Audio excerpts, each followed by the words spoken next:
Hey everyone. You know that feeling when you're just stuck at work?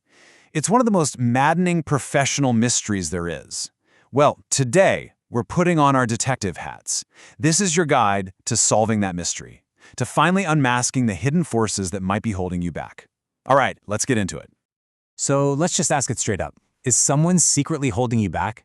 It's a really unsettling thought, right? That feeling that no matter what you do, how hard you work, there's something or someone standing in your way. Look, this is a really common feeling, and this isn't about getting paranoid. It's about getting smart. And this really gets to the heart of it. We're not on the lookout for some cartoon villain, twirling their mustache in the break room. The reality is almost always way more subtle. It's about learning to spot consistent patterns of behavior that, when you add them all up, create a very real roadblock in your career. So let's officially open the case file. For this investigation, you are the lead detective, and your career path, well, that's the scene.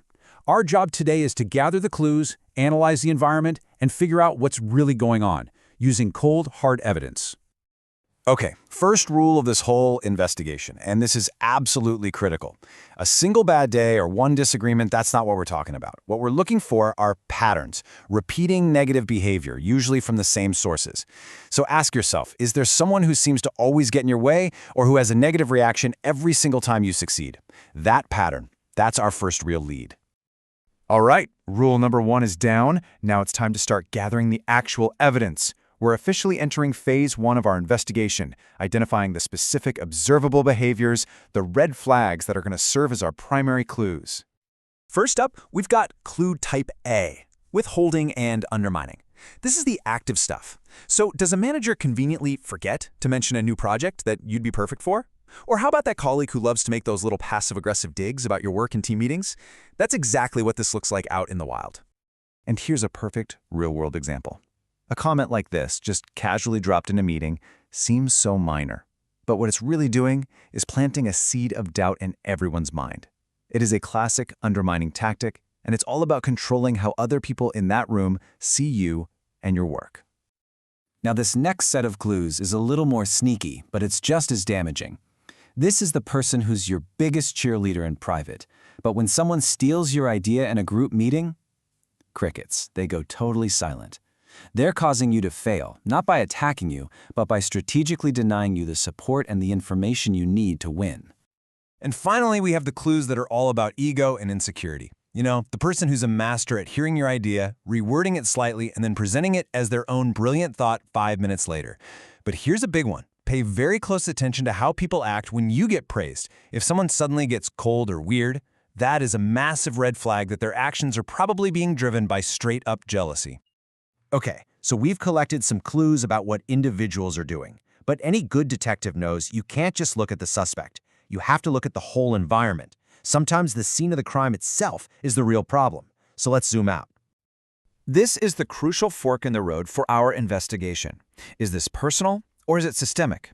In other words, are you being targeted by one specific person or is the whole system just broken? Think about it. If favoritism is just how things are done there, or if nobody can get ahead because the structure is a mess, then the problem might not be a single saboteur. It might be the entire company culture. You know, these setbacks almost never just happen out of the blue. I want you to think back. When did things really start to feel off?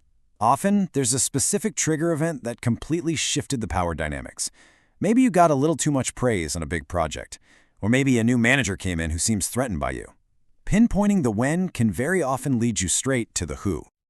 All right, we've collected our clues, we've analyzed the environment, and now it's time for the big reveal. This is the climax of our investigation. We're going to use a simple, definitive test to help you pinpoint the primary source of your career setback. So, the first part of our test is blockage. Is there one person who consistently, time and time again, stands between you and what you need to do? We're talking about blocking approvals, blocking resources, or making sure you don't hear about key opportunities. This person is like a recurring obstacle on your career path. Point number 2 is narrative control. This is a bit more subtle. This person doesn't just block your work. They are actively trying to control how other people see you. They're the ones spreading rumors or forgetting to mention your contributions in emails. Essentially, they are trying to write your professional story for you. And trust me, it's not a flattering one. And the final piece of the puzzle is power. Because for any of this sabotage to really stick, the person needs to have some kind of influence, formal or informal, to actually affect your career. So if you've got someone who checks all three of these boxes, blockage, narrative control, and power, well, then you've very likely found your primary saboteur. And once you have a prime suspect, you can often figure out their type. The source material gives us this fantastic rogues gallery. Is it the insecure manager who's terrified you're after their job? Or the jealous peer who just can't handle seeing you succeed? Maybe it's even the lazy colleague who hates that your great work makes them look bad.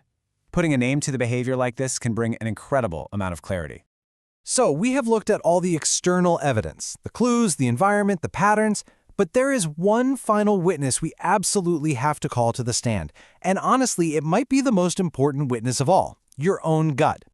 Please do not dismiss your feelings here as just being dramatic or paranoid.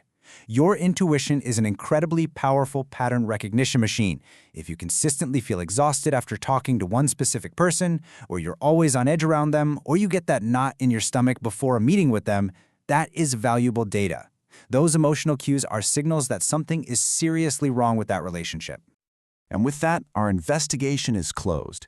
You've gone from having this vague, frustrating feeling to having a clear, evidence-based diagnosis.